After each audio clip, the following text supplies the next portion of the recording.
Assalamualaikum warahmatullahi wabarakatuh. Bismillahirrahmanirrahim. Alhamdulillahi rabbil alamin. Wabihi nasta'inu ala umurid dunya waddin. Wassalatu wassalamu ala ashrafil anbiya'i wal mursalin, Sayyidina wa habibina wa syafi'ina wa maulana Muhammadin rahmatan lil alamin wa ala alihi wa ashabihi ajma'in, amma ba'd. Pemirsa dan jamaah yang dirahmati oleh Allah Subhanahu wa taala, mempunyai ilmu yang luas itulah sangatlah baik sekali. Mempunyai pengalaman yang luas itu juga sangat baik sekali. Kemudian mempunyai keyakinan yang tinggi itu juga sangatlah baik. Akan tetapi jangan sampai mempunyai pengetahuan, mempunyai pengalaman, mempunyai keyakinan, tetapi terkadang kita sendiri termasuk orang yang salah paham dengan keyakinannya sendiri. Punya keyakinan tapi salah paham dengan keyakinan sendiri. Satu contoh, kita mempunyai ilmu yang sangat luas. Mencari ilmu kemana-mana, baik itu dari bangku sekolah, dari perkuliahan, ataupun di pesantren. Semuanya dicarinya ilmu dengan baik. Akan tetapi ketika mendapatkan keilmuan itu, niatannya adalah ketika merasa mempunyai ilmu yang begitu luas, mempunyai ilmu yang begitu hebat, maka dirinya terkadang salah paham dengan keilmuannya. Dia mencari lawan, siapa yang kira-kira berani berdebat, yang bisa mengalahkan keilmuannya. Kalaupun itu suatu guyonan atau candaan untuk kesemangatan, itulah tidak masalah.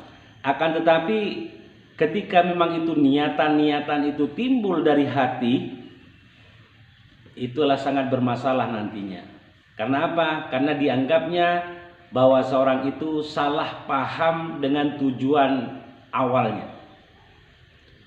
Mempunyai ilmu yang luas, sudah mencari susah payah, kemudian didapatnya. Akan tetapi ketika mendapatkan ilmu yang luas, tujuannya bukan syiar Islam, tapi bagaimana cara mengalahkan lawan-lawannya. Dan ketika ada yang lebih pintar darinya, dia tidak terima.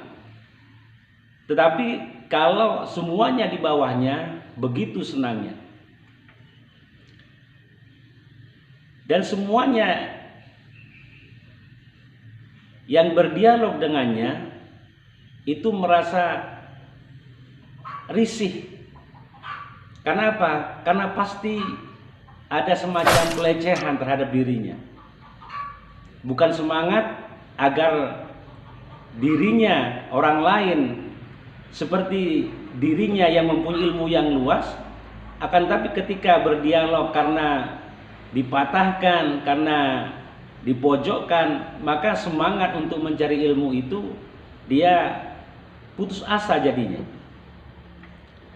Tidak, silaturahim sudah berkurang, sehingganya yang tadinya supaya yang orang yang ahli ilmu ini adalah tugasnya adalah syiar, bagaimana mengembangkan ilmunya kepada orang lain, kepada jamaah, kepada khalayak, kepada orang awam. Karena ada sedikit bahasa yang kurang enak ketika bertemu dengannya, maka semuanya akan menjauh. Jadi kesalahpahaman mempunyai ilmu ini sangat berbahaya.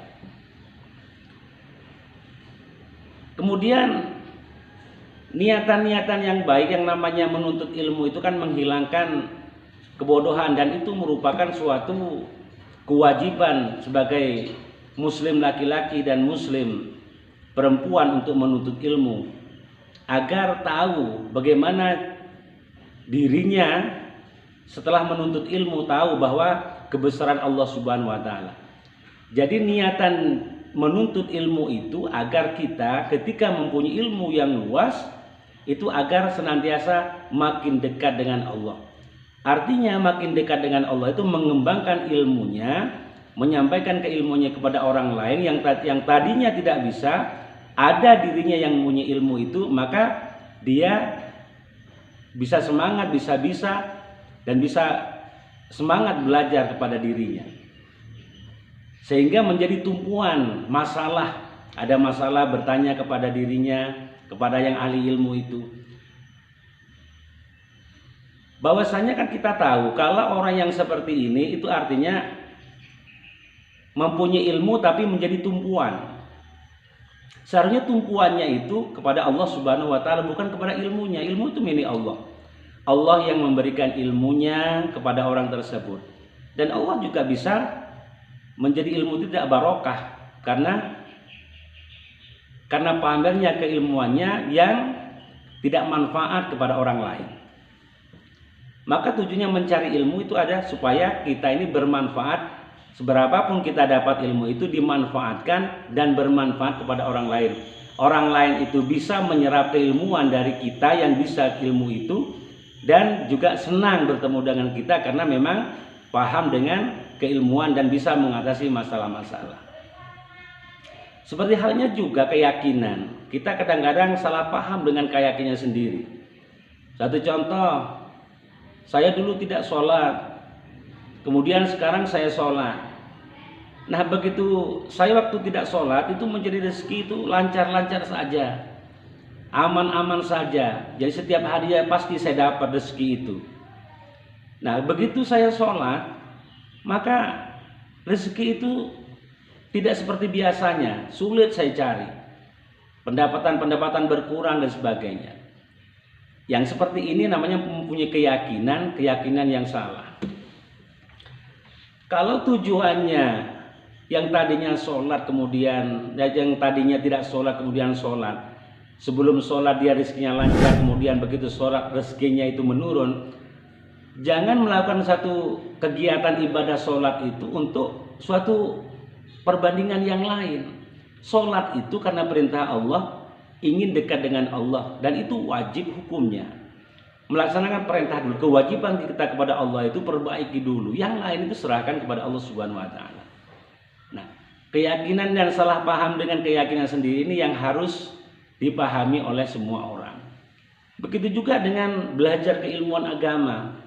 Tadinya ketika dia belum paham dengan keilmuan agama, maka dia seenaknya apa saja dilakukan, lancar aja rezekinya itu.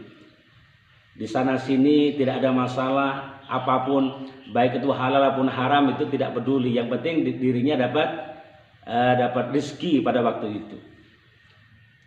Nah begitu dia belajar suatu keilmuan, bertanya kepada seorang guru misalkan yang ahli ilmu tentang bab apakah ini haram, apa ini halal. Suatu contoh,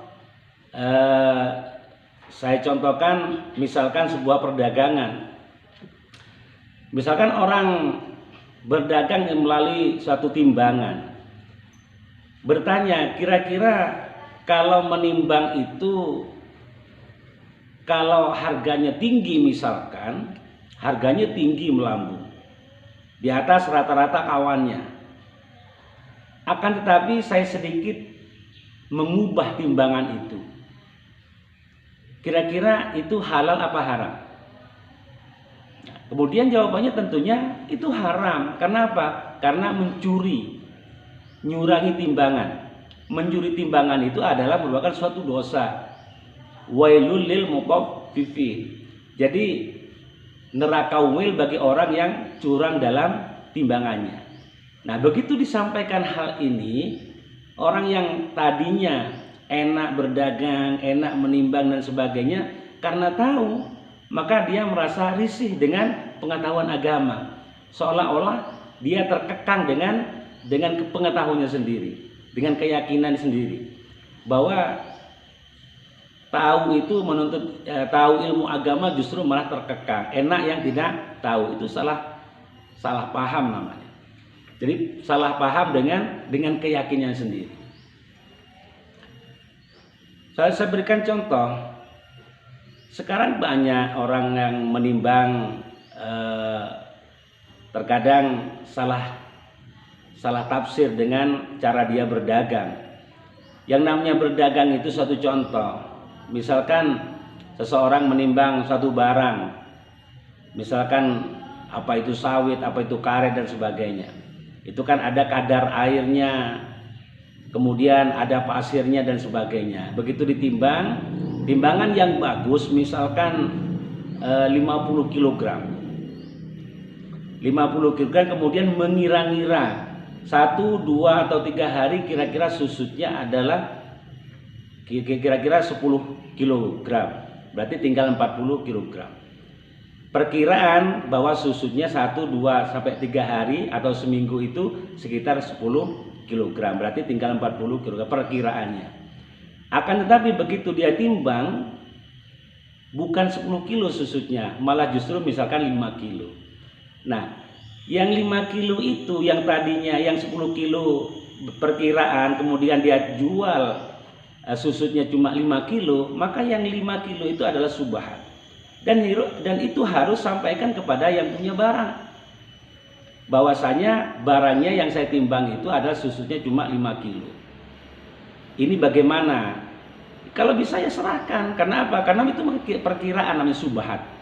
Lebih baik menghindari yang subhat. Orang yang menjaga keislamannya itu harus barang-barang yang subhat pun itu tidak diambil, tidak dilaksanakan, tidak dimakan. Maka kembalikan kepada yang empunya. Atau untuk tabungan, ketika misalkan hari raya, untuk tabungan, untuk sebuah kejutan THR, bahwa ini hartamu yang tadinya saya potong 10 kilo, rupanya cuma 5 kilo saya kumpulkan, jadi hartanya seperti ini. Alangkah bahagianya orang yang menerima harta yang seperti itu. Dan itu barokah jadinya. Kalau menimbang tidak tahu ilmunya, kemudian tidak bertanya, itu menimbulkan tidak barokah dan tidak bahagia dalam keluarganya. Makanya harus hati-hati yang bagian berdagang. Kemudian juga berdagang itu niatannya adalah ibadah, menolong tetangganya yang dekat. Jangan semata-mata karena keuntungan, tapi membantu. Yang namanya membantu itu adalah ala kadarnya mengambil keuntungan. Yang penting dia tidak rugi. Jangan 3 kali lipat dan sebagainya. Jadi mumpung. Jadi kalau dia orang belanja yang jauh tidak mungkin, maka terpaksa belanja kepada dirinya. Itu yang tidak boleh. Jadi niatnya untuk dagang itu adalah menolong tetangga yang lebih dekat. Dan itu insya Allah lebih barokah, lebih manfaat pada hartanya. Dan satu lagi, kita ini kalau memang sudah seperti itu salah pahamnya, maka sering-seringlah istighfar kepada Allah Subhanahu wa taala. Jadi coba diajak ngobrol hatinya itu. Jadi kalau kita ini tidak pernah mengobrol dengan hatinya, benar apa enggak? Sebenarnya semua orang itu mengatakan bahwa salah itu tahu, karena memang dikasih tahu, cuma tidak peduli dengan pemberitahuan itu. Makanya ketika dia tidak peduli dengan bimbingan yang benar, karena hatinya tidak ajak bicara, maka yang masuk adalah iblis, yang masuk adalah setan. Maka ia terjumus pada hal-hal yang menyesatkan, yang haram, yang riba dan sebagainya. Demikian, mudah-mudahan ada manfaatnya. Saya akhiri, wallahul muwaffiq ila aqwamit thoriq. Nasrun minallah fathun qarib. Wassalamualaikum warahmatullahi wabarakatuh.